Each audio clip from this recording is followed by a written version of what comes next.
Cloud9 has a reason to change up too heavily unless TSM forces them off champions. We heard what the analyst desk had to say. We'll see what the players think. We actually heard that, the coaches can listen in now, so there's a bit more instruction already given onto how to correct the wrongs and make them all right going into game 2. This is where TSM tries to step back up. Gangplank, Twisted Fate taken out already. They don't like the map pressure of either of those. It's not even one or two. It's the combo. Me and Jatt both just started chuckling and smiling because it's quick kind of adjustment. The obvious quick reaction is ban out everything that just beat us. So then this is Morgana, right? This is Morgana. if that's actually the two strong really global influences that were really the problem for TSM and were allowing Cloud9 to make all these cross-map plays, then they target those two right off the bat. They're going to leave the Nidalee up as they talked about on the desk and try and maybe snag a first pick. Yeah. Cloud9 happy to call that bluff and say we'll just trade you then. Cloud9 probably will just go with the Kindred once again for Rush. Yeah, it's got to feel good having that result on a champion and then just being able to roll back into it. That'll feel very comfortable for him. We know that is a comfort pick as of last game. Cloud9 to answer back. A team that doesn't really show. The Nidalee actually hasn't been locked in, but we see Cloud9, one to take their time on their picks, one to never hover, never show, and try to really kind of play that mind game along with the rest of their flexing. Yeah, meanwhile, still a little bit of indecisiveness there for TSM, hovering Nidalee for about 25 seconds before locking it in. It's a really minor thing, but we do like to pick on it often because it gives Cloud9 so much more time. Right. And sensing that hesitation, Cloud9 quickly goes, Braum, Kindred, back at you, TSM. Yeah, reducing the amount of time that TSM have to discuss with each other and figure out what they want to go with. Cloud9, very clear game plan here. Go right back to the Braum there for high and pick that Kindred up for Rush. He's happy to farm it out. We'll see, though. Svenskeren on the Nidalee. He is set up to try and make some early moves. Yeah. See if they pick some strong lanes. Whenever you have this, you definitely want to pick strong lanes with Nidalee. Try and get in there. Maybe they will look to invade on Rush and try and attack him. I'd definitely be interested to see that. He's the guy that puts his foot forward, so it's definitely on Hauntzer to step up. Yeah, and very little has been revealed by Cloud9, so TSM as always would also just want to either do flex picks or power picks here. They didn't have great success going with the early Azir last time, so we'll see if they end up going for it again. And they're now allowing Cloud9, if they do these two picks, to counterpick both solo lanes freely. Double, especially last game, it was a blind pick Azir, now another blind pick Azir. The confidence for Bjergsen here. These are allowing Cloud9 to just set up around it. I mean, while they are again blind picking Azir, these are two of the most picked champions across the world. That's true. In the current meta right now. Maokai really with the recent buffs. Now he's got magic resist. It's actually a huge change. The other thing that Maokai does provide now, the huge increase on duration timers for the saplings, does give you a significant amount more of vision because they last almost a minute. That's half of a trinket ward. Yeah, and they're most picked for a reason. They work against a lot of different matchups.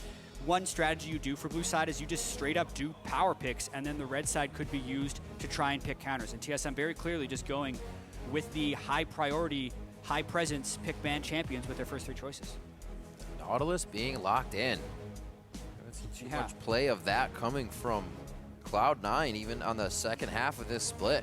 You're not going to be seeing that. Very interesting. If they run it in the top lane, it will be yet another unique champion for Balls in the spring. He already had the largest top lane champion pool with 11 unique picks in 18 games. This will make it 12 in 20.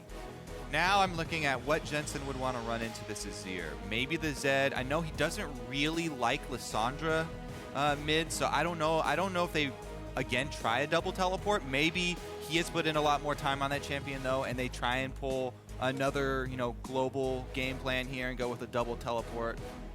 But I think it would be more along the lines of something to assassinate Bjergsen. I think he would like to pressure him that way. Yeah, you look at their team right now. They do have the Nautilus top lane, but they have a lot of physical damage, so you wouldn't think of a Zed, even though Zed would normally be your assassin counterpick to an Azir. He's had a lot of success on Orianna. LB could be there. Split. Yep. Yeah, versus Maokai, you cannot afford to have a single damage type. You have to diversify your damage profile for your team, Kronk, because if you allow Maokai to build straight tank, whoa, okay. So, well, the other thing is that Kindred does do magic damage that sneaks up on you. Yeah. They're going to still have to roll over this, though, because Maokai being allowed to build full armor tank is very scary. Here's the thing that I think Cloud9 is doing. They won last game in 25 minutes. So even though Hauntzer could How build, much armor can you buy in 20 minutes, buddy? You can't buy that much armor in 20 minutes, really. And also, Bjergsen doesn't like to itemize armor, neither does the Nidalee. There's a lot of things that will not be able to deal with the triple physical damage of Cloud9 very early in the game. And they're going to just have to work around Hauntzer's Maokai. Because that guy, if the game goes 45 minutes, will pretty much be unkillable. The thing is, it's so hard to work around a Maokai into an Azir, into a Janna. Like, there's a lot of peeling for the backline. So if your game plan is to work around that Maokai, then you get to the 2 new stops of the Soldier Wall and Monsoon from Janna. It's hard to even get back there and assassinate him. And bringing back a Maokai, it's like riding a bike. It's not exactly a highly mechanical champion to use. You might get a few max range twisted advances, but you're good to go. You got the YellowStar for Janna, the tried and true of his old past. So these guys are definitely going back to a little bit of comfort, but still have a great comp. And again, coming through with a few blind pick things, feeling very confident in this best of series against Cloud9, who are now ahead 1 game. As the teams load in for round 2, keep updating those Twitter votes. Por favor, hashtag TSM win or hashtag C9 win. We'll get those tallied up once again as we get partially through the game. Like I said, maybe after the Mastery Keystones, who knows? It's going to be a good game, and we'll probably be focused on that anyways. We're jumping onto the Rift for game 2. Now it's going to be TSM on the blue side and Cloud9 on the red side. We are on the Rift. And the other thing about choosing Zed as your assassin, while he's not going to take teleport, you do have the option of turning into a split pusher and trying to, again, draw TSM apart. You want to pull this TSM team apart because their battle lines are really strong. If they group up as a team and they have set Maokai front, backline and back, Janna protecting them, then it's hard to crack through that 5-on-5. But Cloud9's strategy is not to crack through the 5-on-5, it's to pull you apart across the map and pick you off. Exactly, and TSM's going to have to be very organized, decisive, and clean if they want to be able to force Cloud9 into team fights and shut down the split pushing opportunities. So while this isn't as punishing of a team composition for Cloud9, they don't have the Twisted Fate and Gangplank to punish overchases as heavily. They're still going to be able to attack from multiple different angles, and TSM would still have to do what they haven't been able to do in order to win this game. So Cloud9 differences this game, obviously not Twisted Fate mid, but also no teleport there. Kill pressure coming in from Jensen, and instead of the cleanse this time, Bjergsen wants to shut that down with exhaust, rightfully so. A lot of targets that could instantly pop him down.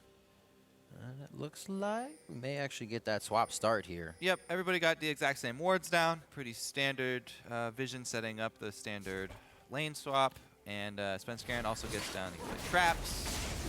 And I have to say, this needs to be Svenskeren's time to shine. They first pick the Nidalee, and then they power pick both their solo lanes, because sometimes the conventional wisdom with Nidalee is she has so much pressure early game that you can get away with whatever lanes you want, because the other team tries to get aggressive lanes, they immediately get punished by Nidalee. And that's what TSM need to do. They need to get through the early game to where Maokai's got his armor, they can set up their 5-on-5, and you're fighting over these neutral objectives where the TSM as a group of 5 could just try and bully Cloud9 out. Hauntzer sneaking some experience in that brush. Dangerous move. We've seen it before. Does pay off here a little bit. I was kind of hoping to see him stay there for as long as possible. Impact special back from last year. Yep. Try and get that level 3. No deals. It's going to be Cloud9, 3 members on the top turret first. And that turret is nowhere near being reached in the bot lane just yet. A very slow push here by TSM onto that turret. Yeah, I actually really wish TSM would try and get a little bit more bold early game and get some defensive wards down so they could predict some of Cloud9's lane swaps a little bit better. Because I think Cloud9 absolutely wants the lane swap game. It creates a more open map, and that's where they're able to punish TSM. I think TSM's strengths would be in the standard lanes, so they can utilize Bjergsen and DoubleLift's ability to get CS advantages over their opponents early. They just can't do that with these lane swaps. There's 2 of the highest CSD at 10 coming in from Bjergsen and DoubleLift. Something we figured coming in for this team, that they would still require a bit of resources, and the team's actually been able to allocate that. It's just getting it to a point where they get their core items and fight before the other team has been an issue lately. Yeah, I mean, when Jensen first came over here, one of the first things that he was actually criticized for was his ability to just CS in lane that's true. in regular matchups versus people. But look at him now. He's 5 CS up on Bjergsen, doing just fine with the minion wave right on his side of the map. He can play safe as well, doesn't have to cheat to one side here. Doesn't have to really worry about the giant collapse that can happen in lane swap games if the other team gets really risky. Definitely come into his own, kind of knowing his brand, knowing what kind of a player he is. It changed from Incarnation solo queue to LCS stage for sure. There were a lot of plays being made, and it took a while for him to build back up to that, being able to have that confidence to make solo plays. Definitely a different stage when the criticism is coming from every angle. But he seemed to shielded it off and has been doing very well this split. There's another reason Cloud9 is back on top. Yeah, and something kind of strange is happening here. TSM used all of their trinket wards into the blue side jungle of C9, and they saw Rush do that. It's not necessarily how many wards you place, it's what you do with that information. Cloud9 put one ward deep in the lane where Hauntzer is now walking up, and it's expired. So they really haven't done anything with that. But as soon as Svenskeren saw that Rush is on the other side of the map, you expect him to go kill Balls as Nautilus and instant he pushes up. But he's killing Braum right now. Like, I hope he goes for him soon, because this play has been a long time in the making. And they do have... They know that they can interrupt there. Balls' teleport if Balls just tries to teleport out as well. Hauntzer can save his smash. He knows this is the fight. He's got to be baited in on this one. This is going to be first blood. Balls will be going down. It's going to take him a while, and the team's going to do what they can to add a bit more pressure. He almost takes out Hauntzer in the process.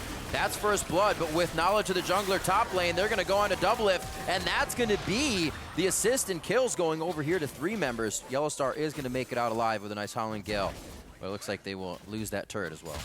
Yeah, once again, it's about what you do with the information. Rush walks into a jungle that he knows is warded. Essentially, Balls puts him in position to be ganked. I don't like how far Balls was playing up, because that was a pretty obvious gank from Svenskeren. But then as soon as the gank was revealed, C9 boldly goes for a 3v2 dive, not dissuaded by the failed 5v3 dive they had last game, pulls off a kill onto DoubleLift, and the denial on DoubleLift will be greater than the denial on Balls, as long as Svenskeren can't turn this one around, but he's trying. Yeah, both kills did go to the junglers. Here we go, Spear lands. Hit him with it, cannot get the swipe down. Rush makes it out, there's the TP. Hauntzer not have the lockdown. He stopped it. Good call on that, Balls as well. Stopped his teleport. Yeah, Balls is going to need to head up to the top side, because there's a pretty big wave that Hauntzer's got building up here on the Maokai that's about to crash in there, and neither of them have teleport, so somebody should go up and catch that. This is what we said Hauntzer, or rather Svenskeren, sorry, needs to be doing, adding that pressure. This is the time to shine. You got the Nidalee first pick, you got to produce results. Sneaky being sneaky, and it looks like they do not like the pressure TSM is trying to put into the jungle. Who gets themselves in a sticky situation here, though? And it looks like they are going to have to back out. Cloud9, that is. Balls is going to lose a couple of CS up at that top turret as well, because he stayed mid with Jensen trying to pressure into the mid turret. They didn't get much mid turret damage. Oh, cannon minion. That's he lost cannon. He actually catches a lot of the wave. I'm with Kobe, though. That was a very strange play by Balls. I don't know what he accomplished by holding pressure against Bjergsen in the turret with Jensen, unless they were going to send Jensen to collapse on Svenskeren in the jungle, which also didn't happen. So, so far, the early pressure of Nidalee is outpacing Rush a little bit. They managed to trade ganks, but then Svenskeren was able to get in to the enemy jungle quickly after that. It's very minor, though. Definitely a lighter 6, level 6, I should say, for this game. We're not seeing half as much teleporting or roaming around the map from Cloud9. It's much more confined to the lanes this time. YellowStar, however, will be getting a bit of a roam on with DoubleLift. Just get knowledge pretty much of where the jungle is. So, one other thing that we kind of touched on is, okay, so obviously Maokai is going to want to build a lot of armor versus team comp, because for the team fight you get a lot of value out of that. But one of the things about all these top lane matchups that we're seeing so often with all these tanks is how strong the cowl is, Spectral Cowl, in these matchups, because a lot of the damage from the actual tanks and trading in lane is magic damage, and you proc that regeneration over and over on that when you're in tank fights, and that's one of the reasons why we see the quote-unquote wet noodle fights so often, where they don't get a lot of work done. But Hauntzer's probably not going to want to go for that, because for the team fight it makes so much more sense to go full armor. So Balls actually might be able to make something happen in a 1 versus 1 if he goes cowl and Hauntzer does not. Yeah, I would say it's definitely less than in previous patches, because there's a couple things that happened that were pretty crucial. Very true. The damage on the E from Nautilus was greatly reduced, as well as the MR per level being on Hauntzer. So I actually don't think he'll need it on Maokai based on the base sustain. Is that it? Burning. Flash is out. Flash doesn't stop Deathmark, but it does get him out of range of a potential shadow kill. The shadow is there. Going to go for it. Hiding under his wall.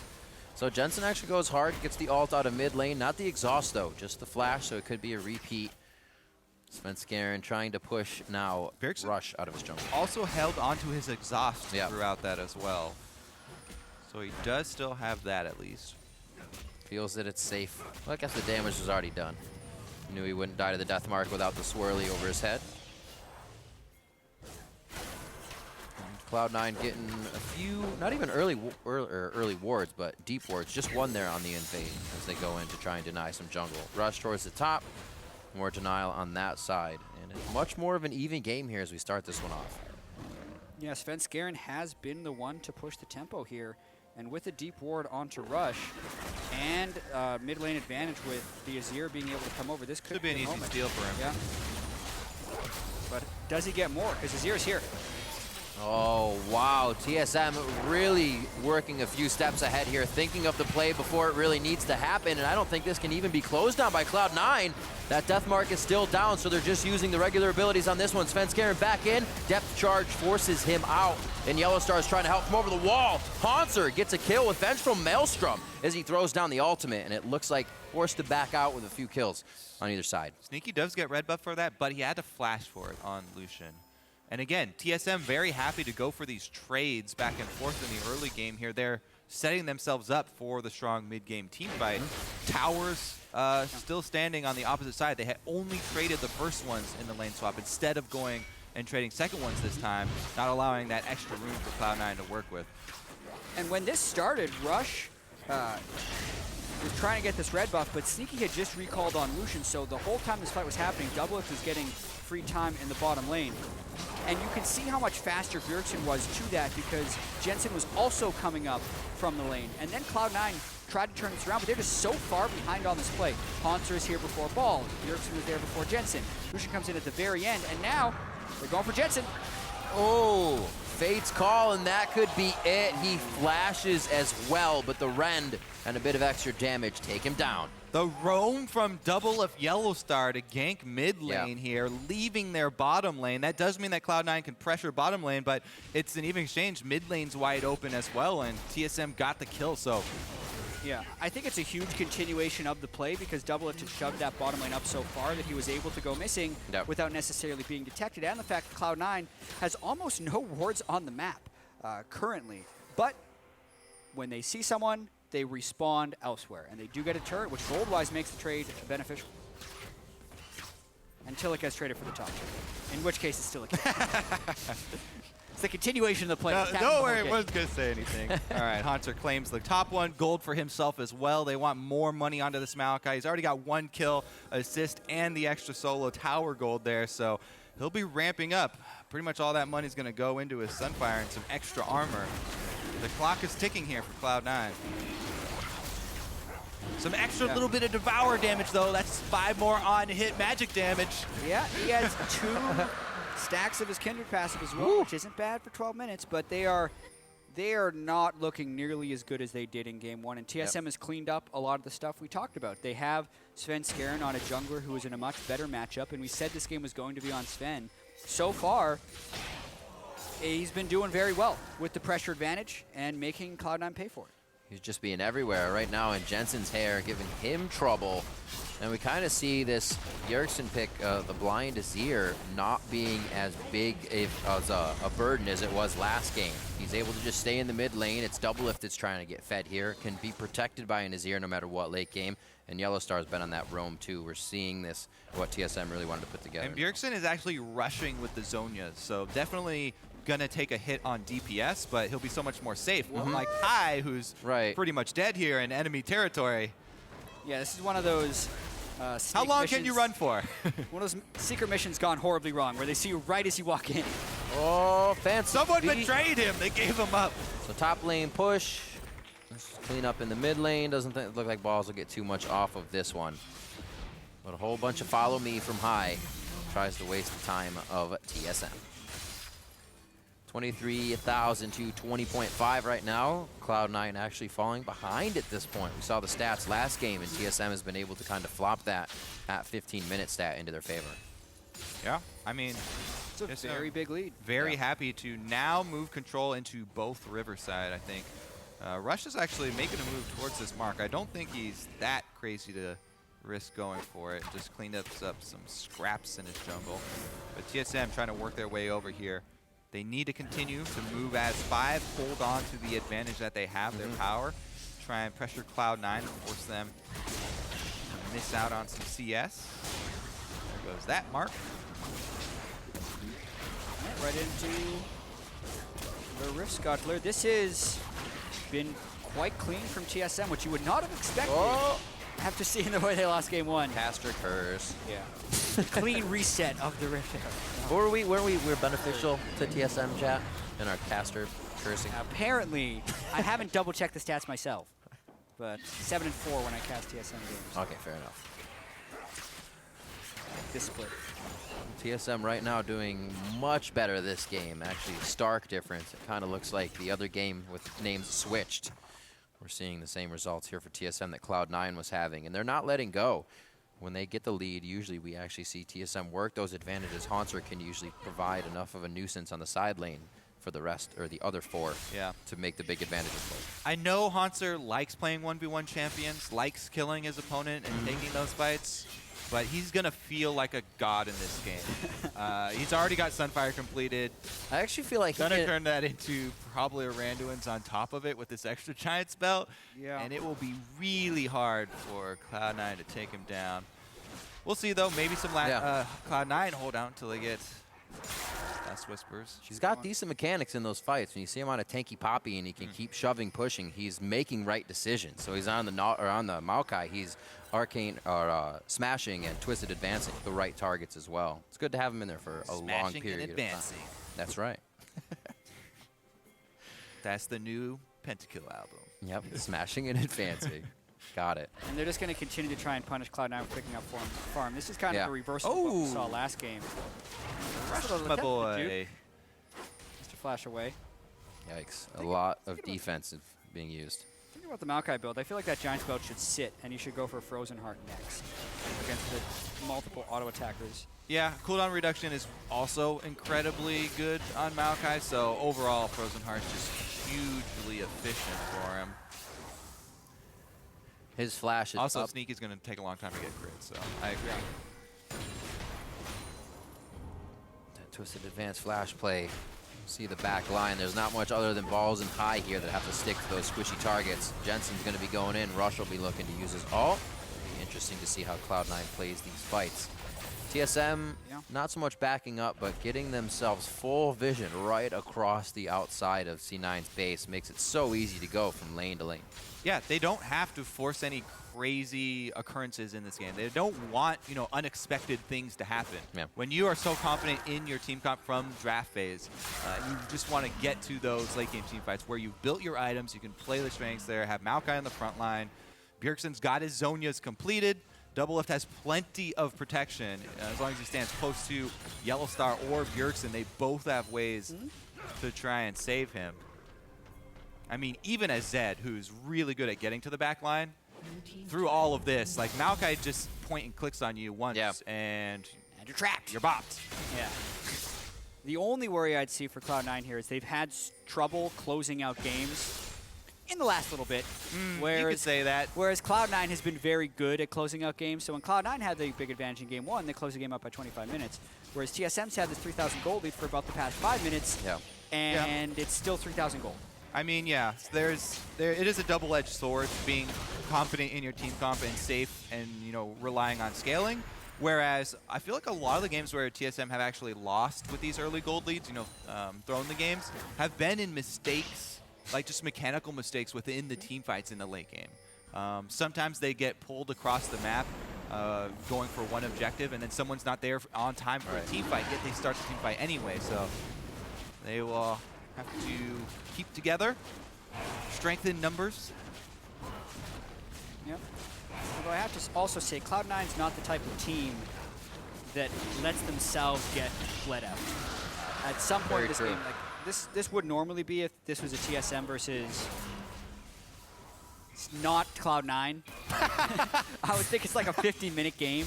that we're about to have because TSM is behind on Dragons. Their gold lead's only about 3,000, but they have a lot of map control. What about Immortals? So they'd wait They're for not about Cloud9. yeah. Anyone who's not Cloud9 or Immortal, this game would be like 50 minutes long in the North American LCS. But this one I feel like would trend to be shorter because as TSM is going to be approaching those 3, 4, and 5 Dragons, I think Cloud9 is going to be trying to make some aggressive plays and force TSM into a mistake. Yeah, I mean, that's what you expect from them if you're looking historically at these players. Hai's the one who has those highlight plays where even if Cloud9 lose at the end, Hai's trying to make those secret missions work and sneaking to the back line, try and backdoor even when they're down 10,000 gold. So far, those plays this game have kind of ended in Hai dying by himself. They haven't been able to get too much, so they've been calling off those and have so far been waiting for TSM to make a move. You were just saying that gold lead is sticking just around 3,000. There's not much they can do. Come at 4,000 now as they've been farming these waves out. Top lane is going to be pushing, but TSM is in no position to really utilize any of these. Rift Herald for now. We'll see who gets that. Probably Svenskeren to keep these moving. They're going to continue to try and control the jungle as much as possible and just get farm on their main carries. Another big thing that's coming up for TSM is Baron, because that has so much more pull than the other neutral objectives on the map right now. And even sieging up is like a little bit risky, but TSM can just control vision across Baron side. Rush. I mean, we can take a break here and just watch this escape of Rush or attempted escape. His mark spawned in TSM's jungle, so he went for it.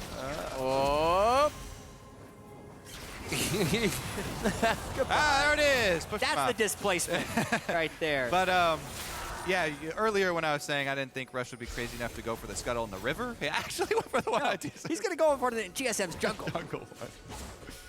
That's going to hurt because now they have to defend this potentially 4v5 if Hauntzer teleports in.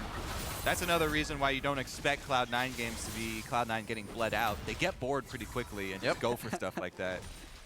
Oh, they're doing Rift Herald. Maybe I can just take this Raptor camp over here. Oh, wait. The worst part is his smite triggered the ward that he was on, and he knew he was dead. He doesn't see it coming. He used too much to get out. He did use his flash. He actually thought he could make it out in the end. Unfortunately, did not. And we see Team Solomid working this game much, much better. It was actually quite worrying to see how fast Game 1 went in favor of Cloud9. Obviously not for Cloud9 fans, but for TSM to kind of right the wrongs this fast. A first pick, Nidalee from Svenskeren, who's actually been having trouble himself this season, showing quite strong here in the quarterfinals. It's definitely been helpful, but when does TSM crack the next barrier? They seem to have been stopped here by Cloud9 after all of that. And that's why sometimes I actually really do like the knee-jerk reaction champ select where you just ban everything that just beat you. Because through Cloud9 draft this time around completely one-sided here, full physical damage, and TSM can now take a breath after that first game because they got beaten very quickly. This game is going to do a lot to reset their mentality. You know, if you can go even it up like this in a 1v1 where you feel like you had control the entire time and you felt confident for the last 20+ minutes, then TSM are going to be very, very, in a much better mental state to go into Game 3 and continue this series. Total reset, for sure. And you get the flip side from C9, right? You just won that game, and now this is happening. I was saying that Rush gets Kindred again. He's flowing into that champion after a great pick, and now he's not having the same game. Little mind things here and there, but at this level, I'm sure they're trying to brush them off as soon as possible and focus on what is necessary. Core items on the side. Nasher's finished along with that. Zanya's now. The Rod of Ages still building up there for Svenskeren. Going for it. Hauntzer, there's that Frozen Heart. Just finished it up. He's going for that next mark. Sat on it. Nope. He's got nothing else to do. Yeah, he's going to get it. Suckers. That pesky little Kindred. That's 4. Yeah, Cloud9 are in that let's farm for late mode because they just want to get to actually max items. By the end of the game, when everyone has 6 items and everyone's got their Last Whispers and armor penetrations, then it comes down to more about picking people off and being out of position for those team fights or big Baron steals and big plays. Cloud9 are more banking on big plays now than a standard mid-game team fight here where that TSM are. Yeah, they're hoping for that 35-minute team fight where death timers are the largest difference from this season to last season, because if you lose a team fight 5 for 0, 4 for 1, 35 minutes, you can potentially win the game clean off of that one team fight. The other thing that you can always hope for is catching a straggler here. Maybe TSM get lazy while they're going for the stranglehold on the map, and they're spreading out trying to grab the gold on all areas of the map. Wow. Somebody's out of position, maybe you can pick them off and snag something that way. This time though, it's actually Jensen who's gonna have to pop Ghostblade because top lane is coming down as well. The duo's coming. Wow. Doesn't quite cut them off, but they get a significant amount of damage. Yeah, the Kalista. He's got itchy trigger finger there with the face. Could have used that to potentially bait Baron with the vision control they have, especially with Kalista on the team 24 minutes in. That is the next natural move for them, but they're playing it real slow. Dragon is live. That's where Svenskeren is directing his attention to. Yeah. Really great game from him. Every second he can, he's been trying to give Rush trouble. Just at the Grant more than once. They were able to take the blue, which he is wearing right now from Cloud9. They will get theirs on Bjergsen, and TSM is definitely playing a game that's going to make Cloud9 think twice here about what they can bring into the next game. DoubleLift playing very strong this one, as well as YellowStar. They started things off early along with Svenskeren's roam. Since then, Cloud9 has not been able to repair. Yeah, you can't really repair. Just try and get more gold. Oh, there's that pick I was talking about. Maybe they find a straggler. A lot of damage in return, though, so probably have to retreat after that. But any little bit of gold is good because it gets you closer to some armor penetration items. I think that Jensen's going to turn this Phage into Black Cleaver, actually, to try and shred for the whole team. Get off some of those AoE Zed swipes in the middle there. Any extra armor shred does help the squad. Right now, though, Hauntzer's in his god mode. Got full armor with Frozen Heart, Sunfire, and Ninja Tabi. And aside from that little whoopsie from YellowStar, the rest of the TSM team is building very defensively very early on. Already, Rylai's coming through as the next item for Bjergsen on top of the Zonias, but... Oh boy, that's Svenskeren. He seems to be still alive. Lamb's Spike goes down. Rush should be able to waltz out of this one. One last hit. Will not burn him down. He is fine there. It looks like Bjergsen actually is going to go down in this situation. The calling goes backwards. He flashes out. Svenskeren goes down, however. Bjergsen's used both. Fate's Call comes in with the flash forward. And here's Ball Snout to go down. What is happening in this fight? A double kill for Hauntzer. 9-4, 26 minutes in. TSM just wipes down Cloud9. Where you're not supposed to recall. That's what you get for living on the edge like that. Sometimes you fall off the edge. Oh dear, that's going to be in there for the smash. Looks like it's going to be the Baron from TSM. I mean, that was kind of Cloud9 trying to take the game to TSM a little bit. They thought they'd see the fight. They got Bjergsen very low. They killed Svenskeren, but they also were very low. And instead of just running away, they allow Hauntzer to flash double kill him. Yeah, TSM are happy to even sacrifice someone's life if it means that it'll force a team fight. Because they can just outstat Cloud9 so hard with Cloud9 being all armor. And anyway, look at this DPS from Bjergsen. Now, Rush wants to stay there for the heal, and then has to flash out at the end as both teleports come in. Bjergsen with the early zone is completed as well that we talked about. And then he flashes right afterwards so the culling can't close him. And Rush is thinking he's going to get a recall here. But Hauntzer, High is actually the one. Reaction time. High is the reason that he died. Hauntzer never even saw 2 for 1. Rush. 2 for 1 special. High is actually the one that just killed Rush. Yeah. Thanks, bud. Team captain. Team captain. Don't recall here. It's dangerous. Dang. But I would have gotten away with it if you didn't. No, just don't recall there. You lured Hauntzer over. Big time control for TSM though now. 304 on the Azir. The unstoppable Hauntzer, who also has a QSS here, just in case Jensen tried to Black Cleaver 1v1 him. QSS let that knock away real quick. But Cloud9 again going for a fight because they see Maokai and Nidalee off to the side. Oh, that's an interesting, they got him. Interesting call. Fate's Call on the depth charge, but they're still going to be in the same spot as you group together on that situation. And Cloud9 actually being pushed back here.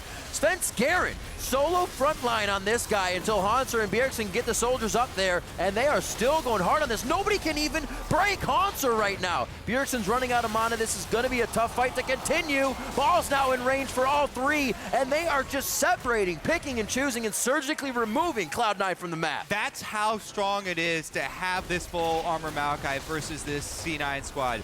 They got demolished without Hauntzer even being there, but once he got there, even though they were outnumbered, they still turn it around. Yeah, all carries were alive for Cloud9, and Hauntzer just did not care, walked straight into him. Oh, that is good Cloud9's calling. relenting though, oh dear. How you know when you've stayed too long? Oh dear. Usually when you're dead. Sneaky. Usually when Oh, you're dead. oh, wait a minute, I got him! Oh, he got him! You gotta be kidding me! Hauntzer fought the skills Maokai. and goes down valiantly.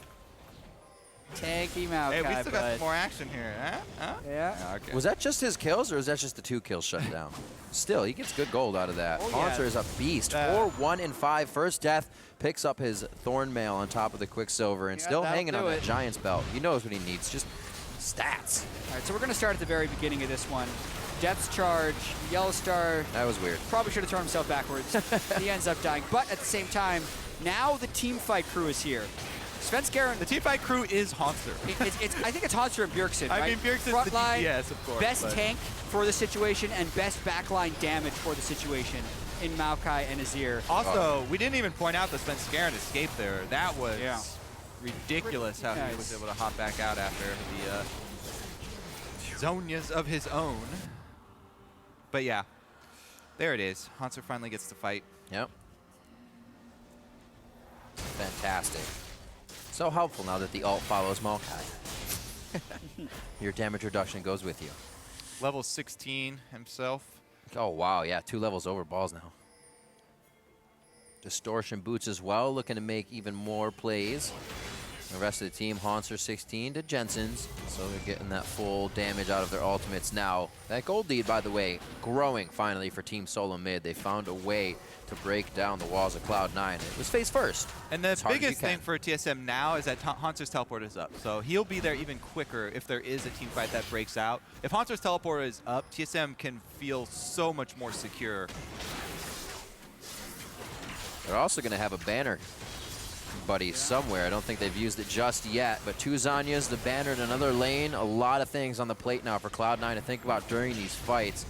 Jensen kind of fronts, puts himself up front there. Glacial Fisher goes out, but it's not where the team really gets stopped. TSM can free fight this and kite it backwards. The health bars are not looking good for Team Solomid as Cloud9 engages once again. Rush dead on the outside there, high, about to go down, and now C9 has to turn tail and start to run towards the base. Hauntzer now with the initiation. He goes in, and Svenskeren's more than happy to be his bash buddy. They're now onto balls. They're going to take him down. The turret will follow shortly after. I don't think Jensen wants to stand too close to the explosion. The same thing.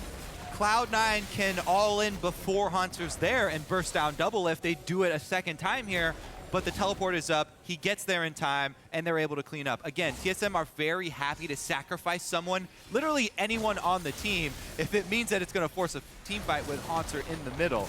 As long as Bjergsen or DoubleLift stays up and there's some DPS on the back line behind Hauntzer's tanking, TSM are happy to take that.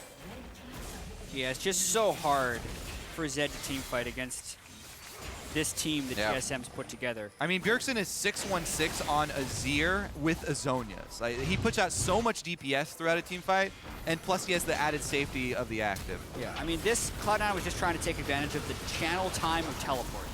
So they had 4 or 5 seconds without Hauntzer in the fight, but they were not able to clean enough of the damage dealers. They did kill DoubleLift, but Bjergsen still at the back of the fight with half health. And like once Hauntzer is here, Jensen can't get close to him because that will just open him up to getting killed by Azir, and Hauntzer can literally just walk into the turret and the rest of Cloud9. So very easy for them to. And he'll back up the full while he's taking turret damage. Like, he had less life before he was tanking the turret than he had after he was tanking the turret because of the passive heal on the auto. I mean, it's another one of those reasons you pick Maokai with Azir, because what you'd want from Cloud9 is like a last pick against a Maokai. We want the highest damage possible magic damage mage. Oh, it's Azir. but TSM already had him in the draft phase. So Cloud9 had gone for the very early 25-minute snowball game, and they fell behind early, and now they have to play desperately. Yeah, I mean, it was no secret. TSM are drafting at the strongest team fight comp that they can get. Yeah. And they got that. The They did it. quintessential straight. Exactly. And specifically, they first picked the earliest game jungler to buy them time to reach this team fight phase. And Svenskeren did a very good job shutting down Rush to make sure the Cloud9 lanes couldn't get ahead. But they still haven't won the game. They're very close, though, with 2 inhibitors down.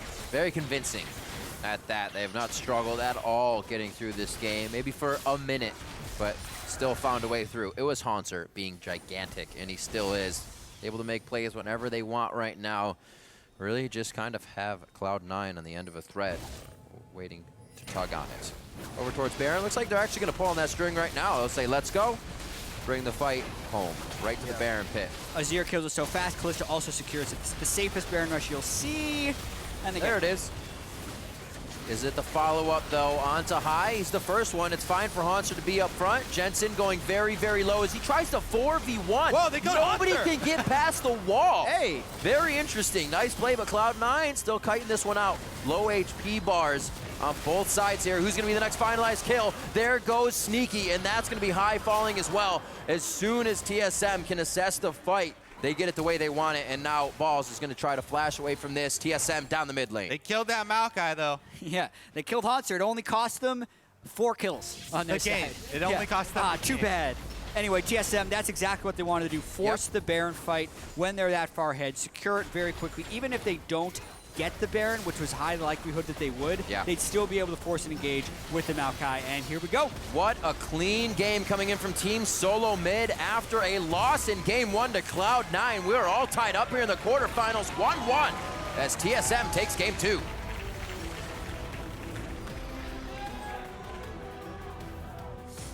So this is what people were talking about when they said this series was going to be closer than you expected, because we didn't expect the series to be close after Cloud9 crushed the first game. But they swapped back the sides. They very quickly pivoted off their pick and ban strategy. They used the blue side first pick advantage to get Nidalee, and then they also played in a much cleaner fashion. Rush, why you win first game? Yeah. That he jinxed himself there. Jinxed himself. Why do you say that now? Well, a very strong play by TSM, and they kind of stuck with their guns in going through picks and bans. I mean, it's kind of funny, and we're like poking fun at Rush, right? But Rush actually had a bad game. Svenskeren had a really good game. Absolutely. He did. He played very good. We did kind of tunnel on, oh, this is a Maokai, and you're putting full AD into it. But Svenskeren actually executed his Nidalee really well. He got the early pressure that he talked about to allow him to scale up, and also the heals that were coming through from him as well in the team fight kind of go unseen. And he played it really well. There were a lot of question marks around him in this matchup, and he performed. Got a 400 armor Maokai. You throw an AP Nidalee heal on top of him. That's a very effective heal on the guy that they can't kill in the first place. So I do think switching back to having blue side for Cloud9 again will create some interesting situations, because the fact that TSM had the freedom to ban the Twisted Fate and the Gangplank as well as denying the Lee Sin, as well as taking the Nidalee, those 4 things can't happen again when there's a blue side for Cloud9. And I'm interested to see how they adapt. Me too. We're all tied up at 1-1. Right now we're going to send it over to the analyst desk to see